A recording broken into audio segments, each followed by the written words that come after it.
Hello everyone, সবাই কেমন আছেন? আশা করি সবাই ভালো আছেন। বন্ধুরা, আমরা সবাই জানি যে টাকার রেট ভিন্ন ভিন্ন। মানে কোনো দেশের টাকার রেট বেশি, আবার কোনো দেশের কম। কিন্তু আপনি কি জানেন আজকের দিনে কুয়েতের 1 দিনার সমান বাংলাদেশের কত টাকা হয়? আপনার ধারণা কি ঠিক, নাকি অবাক হওয়ার মতো কোনো চমক আছে? এই ভিডিওটি বিশেষভাবে আপনার জন্য তৈরি, তাই শেষ পর্যন্ত দেখুন। কারণ আপনি যদি নিয়মিত টাকার রেট জানেন, তাহলে অর্থ লেনদেন বা বিদেশ থেকে পাঠানো রেমিটেন্সে লাভবান হতে পারেন।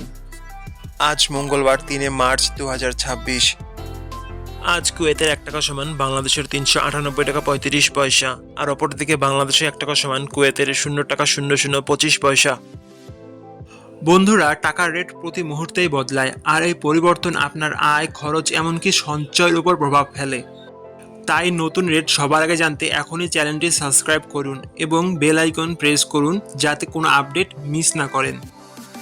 ধন্যবাদ, দেখা হবে পরবর্তী ভিডিওতে।